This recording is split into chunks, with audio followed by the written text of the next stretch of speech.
Fight fans, welcome into Audi Denver. We're privileged to bring you the interim world champion in the lightweight division, hopefully the world champion in the lightweight division after his upcoming fight at UFC 254. Of course, I'm talking about Justin "The Highlight" Gaethje. You've been a little busy lately, haven't you?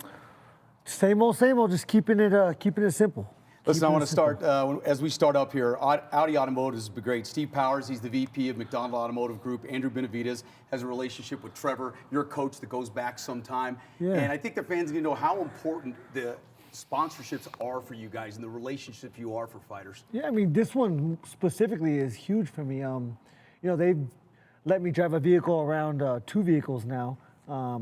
Trade them in every 10,000 miles and, you know, get to drive a sweet new ride. For me, you know, it's a huge advantage to be able to have something like that. You know, it doesn't seem like that would be that much, but driving a car from, especially an Audi, right, from Audi Denver, being a sponsored athlete from Audi Denver, for one, it puts, you know, makes me look like makes me feel like a real athlete, which is important. You know, you look good, feel good, play good. And they play a big part of that. Yeah, absolutely. I think one of the things too is they didn't just jump on board after you've been with them for a couple of years. Yeah, now. no, Steve. You know, first time I had a conversation with him, you know, he was in, and you know, he's huge support. This is the second time we've done this, but you know, I came down here right after I got home with the belt. Got to bring it and show all the employees here. So, you know, I know it's awesome for Steve, for Andy, and for Audi Denver, but you know, just for me, it's just as awesome. Great stuff. Listen, we're going to get into Khabib, you know, but we want to get some background stuff. We don't want to jump right in. We have a lot of stuff to get to tonight. You know, I was thinking, we did this the last time. We were talking about the first time you ever fought. You're walking, you kind of saw a sign, fights tonight. From that point, did you ever think that you'd be in this position? You know, I actually saw a picture today. I was in my, you know, I had my glasses on. I was at Grudge with my Grudge jersey on, and it says, you know, then and now, and then it had a picture of me with the belt, you know, this belt right here after my last fight. And yeah, I specifically remember when I was that age, thinking where I would be, you know, in 6-7 years, and that's right now. And you know, I could have never, if you would have told me then that I'd be here now, you know, I would have been very happy, because this is a great spot to be in. A lot of hard work. I've been working a long time for this, but you know, just where was I going? What are you talking about? Just about how you were I mean, getting to that point. At the beginning, you know, it's not a job, and then it becomes a job, and now it's a job, but you know, it's a job that I love. So, you know, I think it's a goal that everybody has, and if I was, you know, be able to go back and tell myself, you know, just keep working, keep staying focused, and keep it simple, because that's all I've done, and that's why I'm here. Well, so fighters out there, if you want to do it, that's some of the game plan, but you got to put in a lot of work. We take a look at it, Justin. 7 fights on the amateur scene, and then you got into the regional pro scene, and into the World Series of Fighting. But that build-up, how glad are you that you took that route? Because when you get to the UFC, the top 20 are all killers. Absolutely. I think I try to advise all the young athletes to take a similar route. To go into the UFC, to start at the minimum wage that they pay you, and to work your way through that lion's den of fighters that you would have to.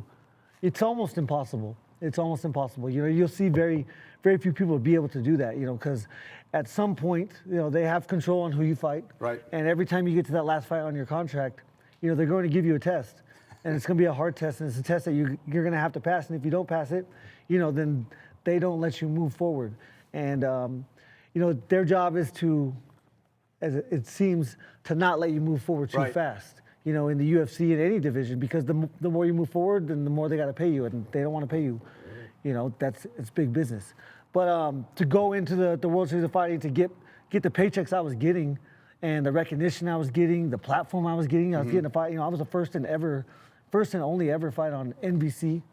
So you know, to have those opportunities was huge. You know, it was huge.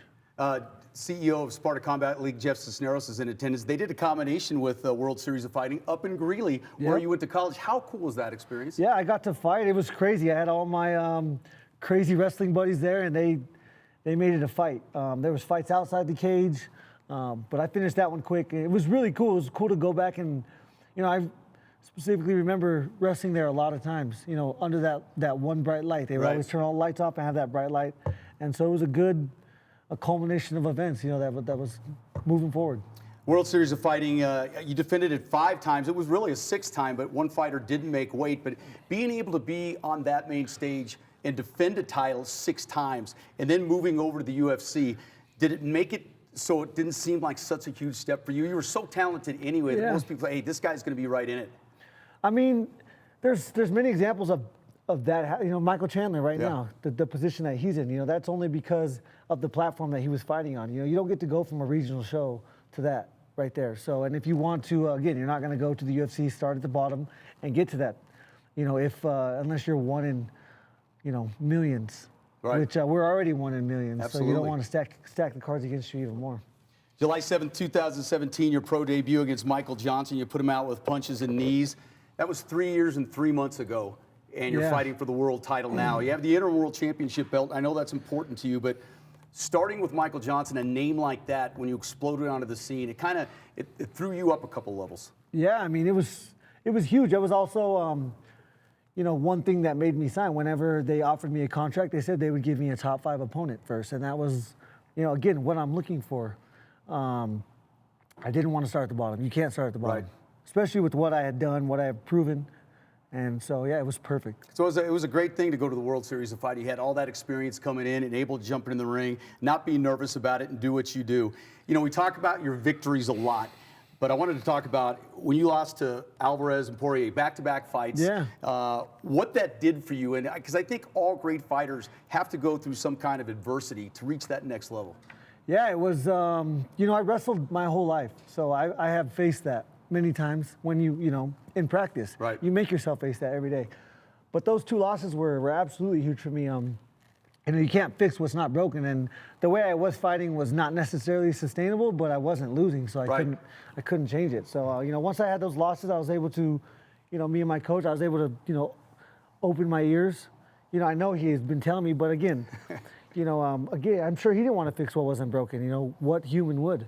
So that was a huge learning process for me. And then I remember after I lost to Poirier, I flew home, and I was driving home, and I was looking at a big full moon, and an airplane flew like directly in the middle of it. I was like, okay, everything's, it was like a sign. It's all good. Whoever you believe in, I believe in God, and it was a sign for God that everything was going to be okay, and just keep pushing forward. Not necessarily that I was going to win or things would get better in my career, but life goes on, and life's perfect. Well, I think the one thing that you always keep in mind when you're fighting is, and you said it during the media days, that, hey, you have your family. As long as you make yourself proud and your family proud, that's the number 1 thing on the list. And if you never forget that, things are always going to be okay. Yeah, I come from a really small town. You can only imagine my dad worked in a mine for 37 years, and as I was going through that, you can imagine him, being in the mine, talking to all his buddies about me, and I know how proud he is. So yeah, that's, since I was a little kid, that, you want to make your parents proud. So it's a huge part. When you fought before that, you'd been unbeaten, you had those 2 losses. You fought with intensity, vigor, all that stuff. But you changed a little bit, and maybe those with the untrained eye don't see it, but it seemed to me like a lot more control, yet the strikes were even more violent on how you fought. Yeah, I mean, from the inside, I can't say that. I don't know what happened. I didn't make a conscious decision necessarily, other than the only way I lost those fights was getting punched, hard at the wrong time in the wrong spot. I felt I was winning those fights, but that's why I love the sport, because of unpredictability. So, that came along, and it just really allowed me to look within, and make some choices. After that fight, 4 in a row, KOs or TKOs, Vic, Barbosa, Cerrone, Ferguson. And I remember the Vic fight because he had come in talking a lot of smack there. You folded him in half. I think he's another division, about number 50 now. He's not in the UFC no more.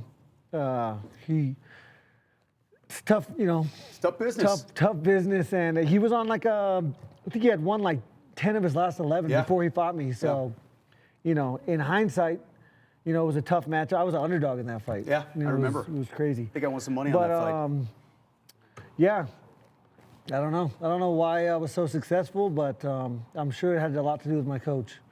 That 4-fight win streak, and obviously it kind of culminated in the Tony Ferguson fight. And to me, that fight was so unbelievable because El Cucuy is known for his conditioning, all that. It was deep into the 5th round. And watching that fight, you took him apart almost on every single round. And they finally did in the 5th, but you had plenty of gas in the tank. I was as surprised as everybody else. You know, the pace he allowed me to fight at, I could fight at that pace, you know, forever. So, yeah, I wasn't training for a fight. Everyone, you know, he's coming out here making excuses, saying that he was training for somebody else. You know, I didn't ever tell myself I was going to be a backup. I was at their press conference. At that time, I didn't feel like I would be fighting. So, you know, he can he can make as many excuses as he wants. But looking back, I never made one excuse when I lost, and that's the only way to do this. You know, he's going to have a rough road ahead. He's too old, and you know, I showed everybody how to beat him. Right. So, you know, a lot of people don't possess those skills, but you know, the way that my feet move really is unrecognizable to the untrained eye. So, but that's my asset, and that's why I was so successful that night. That's why I'll be successful in this next fight. And confidence going into this thing. We're going to talk about that when we come back. Time for a break. When we come back, we'll get into Khabib Nurmagomedov and the title shot that's ahead on October 24th. UFC 254. Stand by, more with the highlight, Justin Gaethje.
All right, welcome back, fight fans. We had so many people get on Facebook at one time. It dumped us out, but we're back up and back with the interim world champion, Justin Gaethje. And we were talking about confidence as we kind of went to break. And it's one of the things that you always exude. And when you have a 4-fight win streak with the experience you have, it's great to have both when you go in the cage. Yeah, it's. I think it's one of the biggest assets in fighting. But I think it is a double-edged sword because a lot of guys rely on false confidence, and that's someone telling you that you're the best, someone telling you you're infallible. I always try to keep it real. I can go to sleep at any point. Which is a loss, which is detrimental. So you just have to keep it into perspective at all times. And the confidence is the most important factor when you're going in there, because without confidence you hesitate, and when you hesitate, you lose. What do you think about what was it like fighting with no crowd? Does it matter to you? I know you live off the crowd and thrive, but it didn't seem when you fought Tony Ferguson that it made much of a difference to you. You were so laser focused going in there. Did you feel the difference at all? So when I fight, nothing is out there, no matter what. If there's there could be 100,000 people out there and there's nobody there when I'm fighting. But the exhilaration that ensues after a win is unmatched, and so that is not as exhilarating. So I miss that. But the fighting, it's life or death. It's fight or flight, and I've really learned how to tap into that. The fight, whenever your body, and you accept the fight aspect, your body dumps, massive amounts of adrenaline. Right. Probably some stuff that makes you, take pain better. A lot of things. Your body has a lot of mechanisms to help you survive. You saw Tony Ferguson when I was hitting him. That was his body surviving. That wasn't him making a choice. That was his body surviving because he has, trained his body to survive in those situations. Well, that win vaulted you into a place where you are now, and the challenge ahead is a guy that's 28-0. Everybody's talked about. I think he's the second best pound-for-pound fighter right now in the world. But it's a challenge you cannot wait to get to. And once it happened, and once you got that victory, and you knew what was ahead, what was in your mind?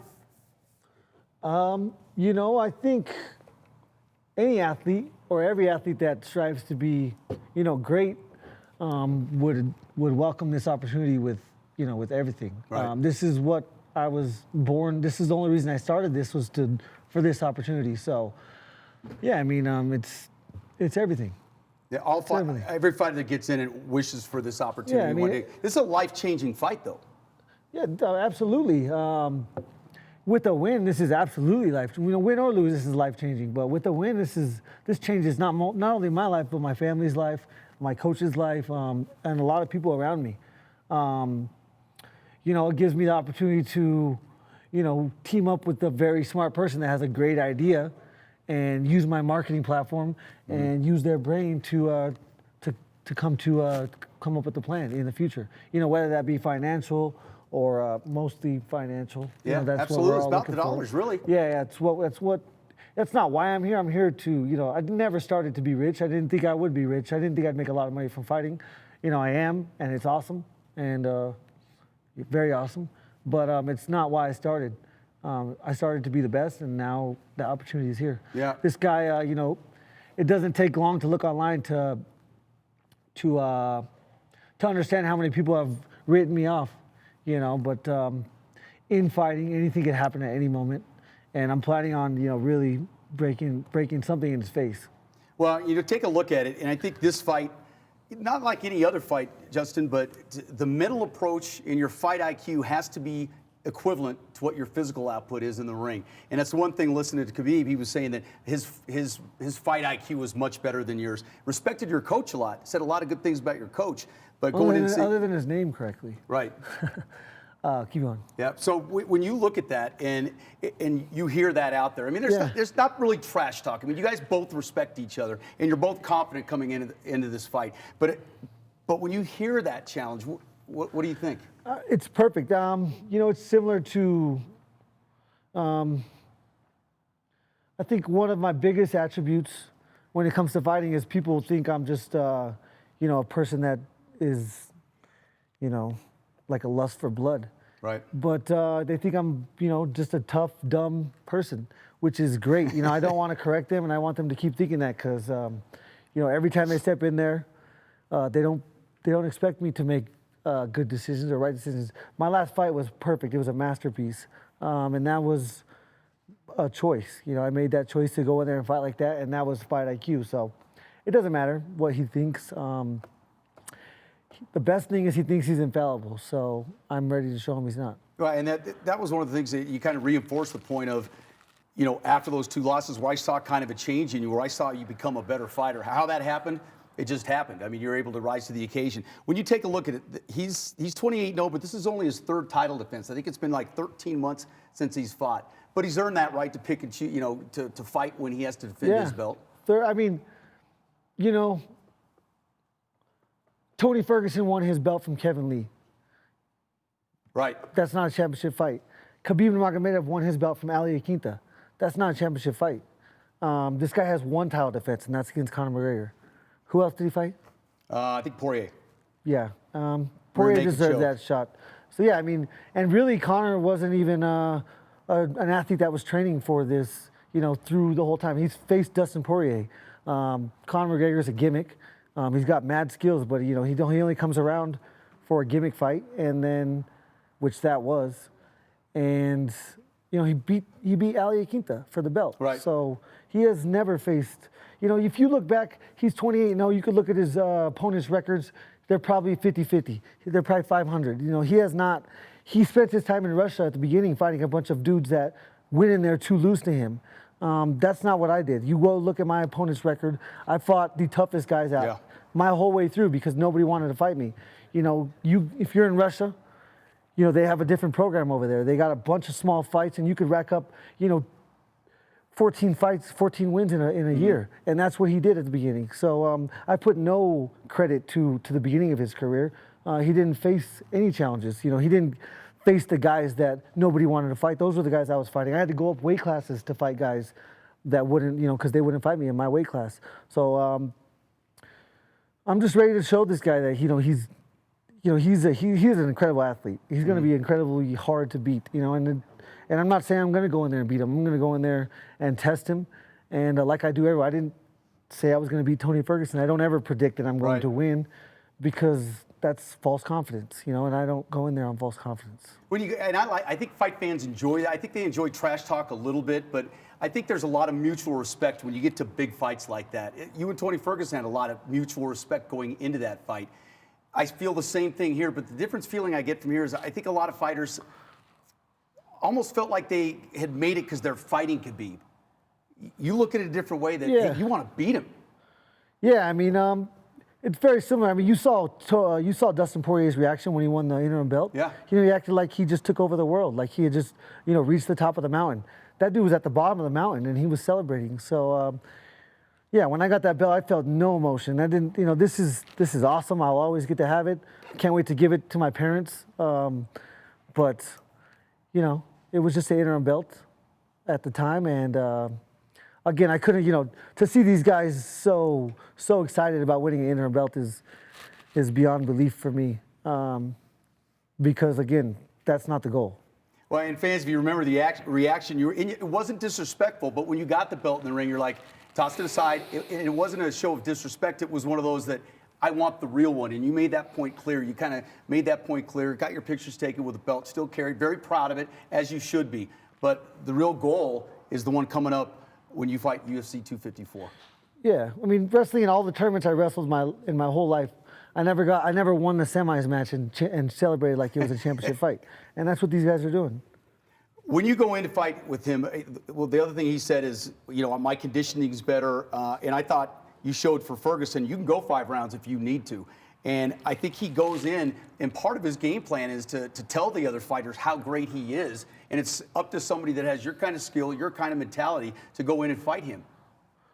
Yeah, confidence is huge. We just touched on it earlier. He has a lot of confidence, and his grappling has been frowned upon in the UFC for the last 15 years, right. And so you have seen a transition away from that through the athletes. And I'm happy about that. I get paid more because of the decisions I make in there, and Yeah, but he's very, very good at what he does. He's very good at getting people tired.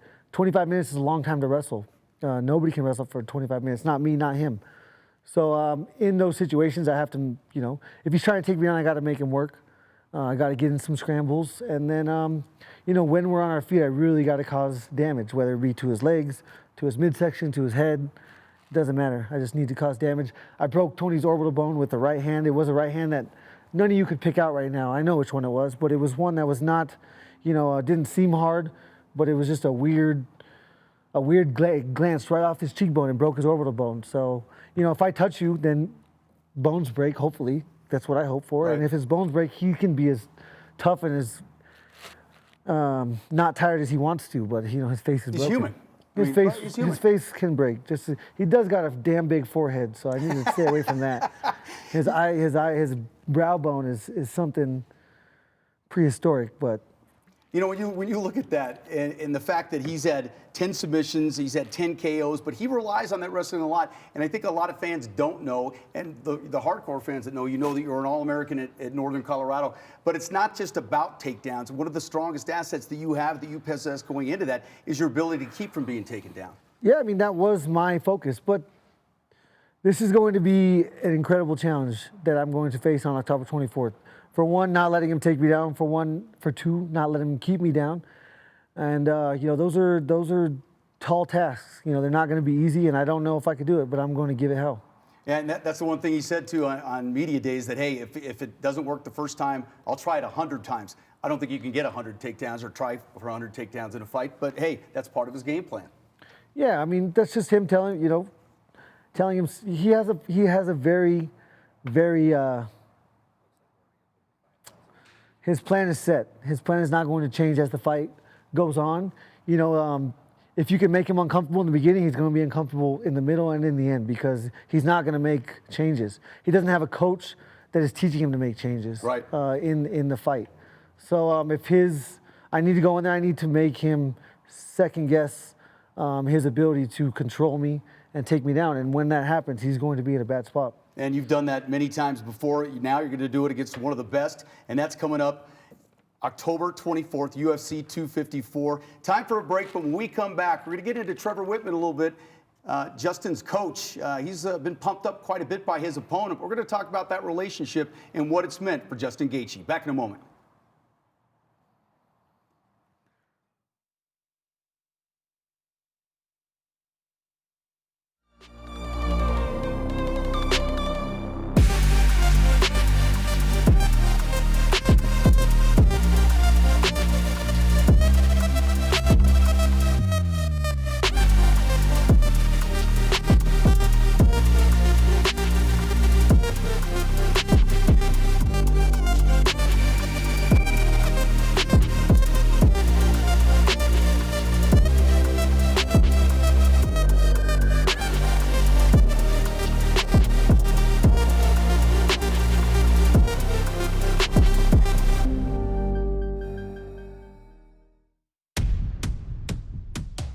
What's up, guys? This is Jeff here with Sparta Media Group, and I wanted to take a brief moment to talk about all the exciting products that we offer here at Sparta Media Group. Whether you're a small business or a large business and beyond, we offer it all. We are your one-stop shop for promotional items. We build video content. We build YouTube pre-roll. We do graphic design. We do screen printing and t-shirts. We wrap vehicles. We create vinyl banners, direct to mailers, and business cards, and so much more. To learn a little bit about Sparta MG, click the link below and follow me.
Welcome back to Audi Denver. And again, joined by the interim lightweight champion, Justin Gaethje, looking to get that belt, the real belt, coming up on October 24th. We have one fan, that Theo Brook, that emailed, and he wants to know who you think is the GOAT right now in MMA, or has been the GOAT. Who in your opinion? I don't know, man. It's hard. It's hard to pick. You almost can only do that in time periods. You know, Right. It's such a different sport now than it was 5 years ago, 10 years ago. But I mean, it's hard to argue against John Jones. You know, he has been popped for drugs, so I got to give it to Khabib. Yeah, there you go. Well, if you want to be the best, you got to beat the best, right? Yep. I wanted to ask you about this because there was an article that came out on ESPN today, and when we do the Sparta Combat League fights, you're always there supporting the fighters from your gym. Elevation is one of the top gyms in the world. I think they were voted the #3 gym. There's another gym, Genesis Training Academy, that was voted #5. You're tight with a lot of those guys. You cross-train. But you go to a lot of the fights, and the article on ESPN was talking about it. Dana White said, listen, I'm not worried about this year or next year, but the amount of fights that are taking place worldwide are down 80% because of COVID and the fact that fighters aren't getting fights. They're scrambling around trying to fight them, something you don't have to worry about. But, you know, just pick, you know, whoever the next Justin Gaethje or it's whoever, they can't get any gym time right now. It's an issue. Well, I mean, the reason why this sport, you know, is worldwide is because it doesn't take a lot of money or anything to work. You know, there's a road, a dirt road, no dirt road. You know, you can run. You know, you can. There's heavy. You know, a water jug weighs who knows how much, but you can pick that thing up, do curls with that. You know, people.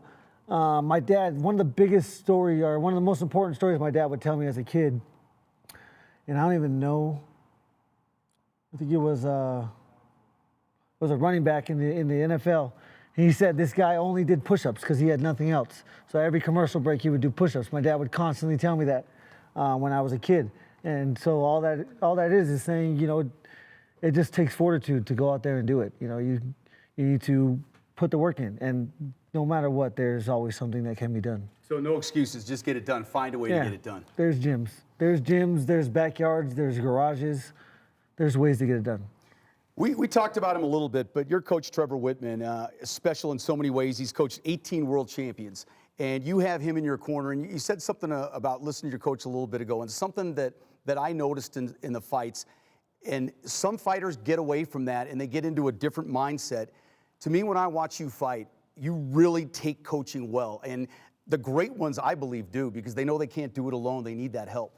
Yeah, I mean, as a wrestler, that's one thing. Since I was 4 years old, my schedule has been made. I just show up and work.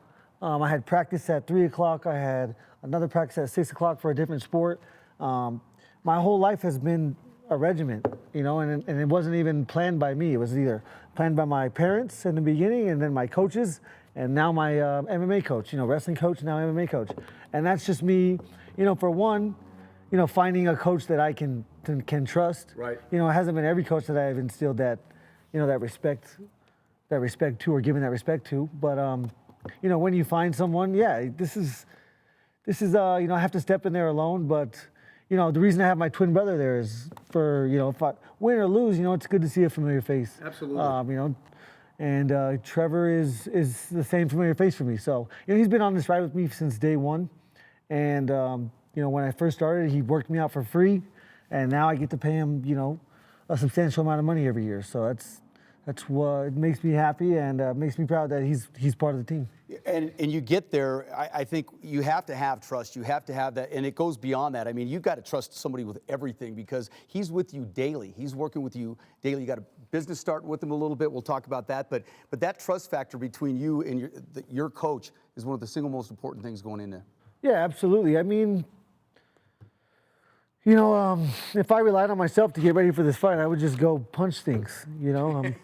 So, yeah, I need a game plan, and that's not gonna be by me. I do things, you know. I don't plan things, and like I said, luckily I had great parents that, you know, got me on track, kept me on track, made sure I was at every practice. There was never a time when I was out of, you know, school ended and I got to go home. I always had something at all times, and they made sure. So, yeah, I mean, I'm here because of that. You know, all I did is show up and work. I really, that's it. I think half the population or 80% of the population could take that if I show up and work, and good things will happen. Getting ready for this fight, I know it, and I don't know if you handpick them, but the importance of getting training partners in that know what they're doing, you know what the kind of effort they're going to bring to the gym. How big is that when you prepare for a fight of this magnitude? I mean, it's, I wouldn't say it's everything necessarily. I think you need to have training partners that, so I got you know, the guys I'm training with for this fight, I think they've had, you know, around like 14 fights each. You know, they're not super experienced, but you know, one of them's they're both 170 pounders. One of them weighs like 190, one of them weighs like 185. They're fast and athletic, and yeah, I mean, I need people to push me. I need fresh guys. So these guys are taking a round off, you know, and coming in fresh on me every time. And that's, you know, I just need people pushing me. And you know, I have a great team with, I didn't bring anybody in for this fight necessarily. I already have a great group of guys that, you know, are great at showing me what I need to be seen in order to prepare for something like this. Absolutely, and get you ready. And going into that, you always look ready. I mean, there's one thing, you're never going to show up not prepared. No, I mean, if I did it, then it's my fault. You know, you can't lie to yourself. And before every fight and through every camp, I'm constantly asking myself, you know, what more can you be doing? And the answer better be nothing at all times. You look at Trevor, he was a competitor, a coach, and now the inventor with Onyx. And I think he got his mom's sewing machine back in 2010, tested a bunch of gloves out, tested equipment out, wasn't working up to his satisfaction of what a world-class fighter needs. You're involved with that. How's that road been? Because the Onyx gloves, the fighters are using them. They're the best gloves that you can get out there. I mean, if you look at combat sports and combat sports, you know, gear for protection, it has not advanced or anything in the last, you know, we're still fighting in the same gloves that they started with in 1992. Right. You know, there's no difference. You know, and think about since 1992 where we've come with technology and how technology could, you know, for one, can provide data and the data can show us, you know, where we need to be protected or how we need to be protected. And, you know, I think it was coming, and Trevor is, you know, he's an artist. He went to art school. I always say I'm a canvas, he's an artist, and we're painting a masterpiece. And yeah, his mind works in crazy ways. And whenever I started having certain injuries, and really it started with him making the equipment for himself, because you know, he wasn't able to find equipment that he can take the damage that he was taking from Shane Carwin, from George St. Pierre, from me, from all the athletes that he was training. And so he, you know, came up with the solution as someone in his position does, someone with his mind does. You know, he can make you shoes right now, he can make you a purse, he can make you anything because his mind just works like that. So, you know, his experience in this sport has allowed him to make the changes we need, such as our strapping system, such as adding support to your hand in the glove. You know, instead of counting on wrapping your hands and then just having a hole to stick it in, you know, with some carpet that's shredded up, that's stuffed in there. You order 16-ounce gloves from most companies, you know, the right hand might weigh 13 ounces, the left hand might weigh 14 or 15. Right. You know, why is that? Because they want you to feel faster in their gloves. Why do I want you wearing 16-ounce gloves? That's to protect your partner. You know, the only reason I wear 16-ounce gloves is so I don't knock people out when I hit them in practice. Right. If I'm knocking everybody out, then I can't train with nobody next week. So that is huge. Our headgear, the technology in our headgear is, you know, going to be what headgears will be in the near future. That's awesome to be able to have that equipment and have the pads that you can hit that don't get destroyed. You know, going into the gym every single day, knowing what you're going to get, not having to shut down. Oh, this isn't working now. Let's try with this. You got to go in there focused, do what you can when you're in there. Yeah. What was the question? Just the ability to have that and have that day in and day out as part of the consistency. Yeah, I mean, so it's a blessing because when this pandemic started and gyms did shut down, I still had that. You know, inside Onyx, we have a gym. That's where I do all my private mitt sessions. That's where I do all my wrestling sessions. That's where I go hit the bags at night whenever I'm feeling, you know, anxious. So I'll just I have a key to there. So yeah, that's it's great to have a personal gym for myself. That it's a private, you know, not personal private gym, to where nobody works out there. Me, Camaro, and Rose work out there, and anyone I invite, and that's it. So yeah, that was nice to have during this. And that is one thing, younger athletes won't have. But still, you can go out there and find something. Hang a bag in your garage. Right. That's all that is a bag in a garage. But if you're looking for stuff, you can get it at Onyx. That's no doubt. Yeah. That's good stuff. Best equipment. If you're trying to protect yourself and last longer, then yeah, you will be using Onyx. All right, time for one last break. When we come back, we'll wrap things up with Justin and talk a little bit more about 254. Put a bow on this thing. We're at Audi Denver. Justin, the highlight Gaethje.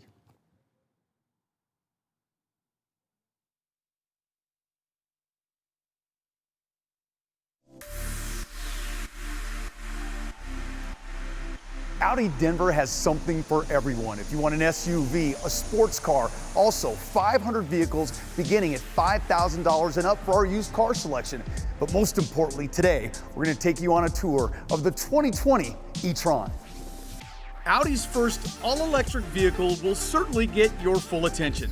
A sleek design combined with an unparalleled 5-star safety rating and outstanding performance gives you the best of both worlds.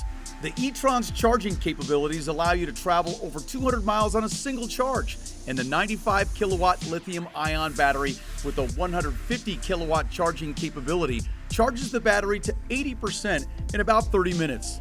The Audi e-tron battery is covered by an 8-year, 100,000-mile limited warranty for added peace of mind. A 402 horsepower engine accelerates from 0 to 60 in 5.5 seconds, giving you the performance you desire in a luxury vehicle. The e-tron's new electric Quattro technology all-wheel drive provides exceptional control in all driving conditions. The e-tron is also offered in 5 suspension models with all-wheel drive suspension, elevating your driving experience for comfort, performance, and efficiency. The infotainment system allows you to maintain an array of functions, including navigation, entertainment, and ride dynamics with the 10.1-inch screen of the Audi MMI Touch Response System. The e-tron also has a max towing capacity of up to 4,000 pounds on available packages. This is an electric SUV that actually performs like an SUV. It's electric, done the Audi way. What an incredibly smooth ride this is. The 2020 Audi e-tron, the first all-electric car. It goes over 200 miles on a single charge, over 16,000 charging stations throughout the country, including the port in your own home. Come into 6060 South Broadway in Audi Denver and check out the new 2020 e-tron.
All right, welcome back one more time from Audi Denver. I'm Todd Romero, the voice of Sparta Combat League, along with the interim lightweight world champion of the world, Justin Gaethje, will fight for the title against Khabib Nurmagomedov. That come up on UFC 254 on October 24th. Listen, I know you have a lot of sponsors. Audi's one of your great sponsors. Just want to give you an opportunity to throw out some love to some of your sponsors. Yeah, I got Audi Denver, my most important sponsor, and then Pit Boss Grills, Gains in Bulk. Yeah, that's it. Picking up some new ones. I'm picking up some new ones. Trojan condoms are coming along. They just joined the team, so yeah. Hey, you got to protect yourself at all times. Listen, out there, it's tough out there right now. Let's be honest. And the UFC has been an unbelievable way. When all the sports went down, Dana was able to keep this sport in the focal point and got back to fights, and people really, I think there's a lot of new MMA fans because of that, because you guys were able to keep the doors open. But to the fans out there and some of the kids out there that are going through tough times because they can't do certain things, you have a message for them at all? I mean, hopefully they got good parents, and then I would say listen to your parents, you know. But really, it's just, for me, when I was a kid, you know, it was go back, and I wish I could have paid more attention in school, you know, and you're always going to find yourself in a conversation where you wish you were a little bit smarter or a little bit more intelligent. And that's, when I see kids, that's one thing I always try to tell them is pay attention. Pay attention now, because I promise you in the future you will wish you did. You know, you wish you had. And you know, I guess when you talk to kids, you know, everyone's like, I always thought about going to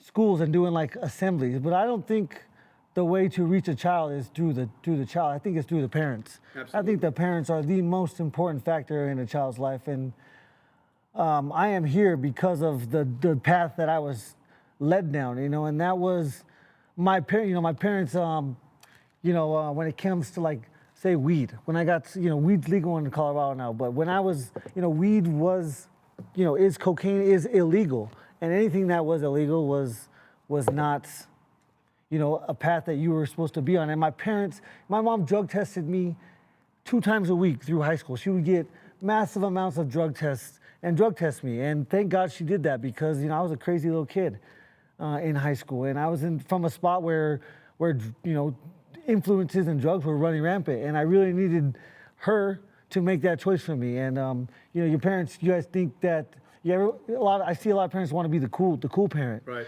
But the cool parent doesn't teach life lessons. You know, life lessons are, for one, you need to lead by example. My parents, neither one of them ever, you know, smoked marijuana. And so whenever, you know, even though when I was here and I had a better understanding of it, I still would never, you know, have made that choice to go down that path. Yeah, because, you know, and when it was illegal, and you know, and those were things that were instilled in me earlier. Those are things why I've never been, you know, caught up in the justice system. You know, once you're caught up in the justice system, you're just building another mountain that you have to climb. So I think if you're going to reach kids, you reach parents, and you have to lead from the front. That's what I said in my last fight. You know, you can't be telling your kids not to do something that you're showing them, you know, showing them that you're doing, and telling them that, you know, it's bad for them, but, you know, not for you. That's not how you relay a message to a child. So, you know, to the parents, lead by example, and be that light at the end of the tunnel for your kids. Always, you know, I never got to stay the night at a friend's house, not once. Not ever once. I stayed the night at a friend's house. If they wanted to stay the night, they'd come to my house and stay the night, because my parents, you know, knew where I would be. Environment. They knew where I would be. And, you know, I had a curfew, and never once did I pass curfew, because if I would have, then I would, you know, I was more scared to disappoint my parents than I ever was to get in trouble with anything. And I think that was due to the way that they, you know, they held themselves and they parented. Absolutely. And I think that's the most important thing. Well, there you go. I mean, sound words from the champ. Parents, so, no, but you're around kids. You see what's out there. The kids have changed this day and age. I mean, the social media, everything has changed. Everything. I had a couple more before we got out of here. When you're not fighting, you're not training. I know you kind of like some extreme sports a little bit. What do you get into when you're not training and you have some extra time? My favorite extreme sport is golf. I love golf. Get you out on the Broadmoor. I love golf. It's my favorite sport, but anytime I can get on a boat during the winter, I love Colorado. Coming from Arizona, you know, I never got to snow or snowboard or ski, and now I get to go up every Thursday with my coach during the season. So, you know, that's what I look forward to when the snow comes. That hurt a lot when they cut the season short last season. So I'm looking forward to this next one. But really anything. I'll do flips off of everything. Now my coach won't let me flip off anything, and I'm like, Coach, you can't turn me into a little bitch whenever I got the biggest fight of my life. But, you know, I understand why he's making that choice. Listen, I know that there's a ton of people in Colorado and worldwide rooting for you. You have a lot of fans out there. When you get into that cage, a couple keys that fans know things are going well. Keys for you that know, hey, things are going well for this fight. if I'm breathing, things are going good. I can't wait to, when I win, throughout the whole world, I know that I will be putting a feeling of exhilaration through people, and that's what I'm looking forward to the most. To share in that moment with so many people. I've crossed paths with so many people, that I don't remember through wrestling and going to events. You meet so many people. It's hard to retain faces and names, but I remember how many people I've crossed paths with, and I know how many people are writing me messages from across the world, about this fight. So when I win, I know that there will be, from the spaceship, they're gonna see just a light, just real quick. Only gonna be a second, but it's gonna be exhilaration flowing through people's body throughout the world, and I'm excited for that. Absolutely. So it's October 24th, 17 days away, UFC 254. Make sure you buy it. Justin, the highlight, Gaethje against Khabib Nurmagomedov. It's one of the biggest fights that I've seen in years. I cannot wait for it.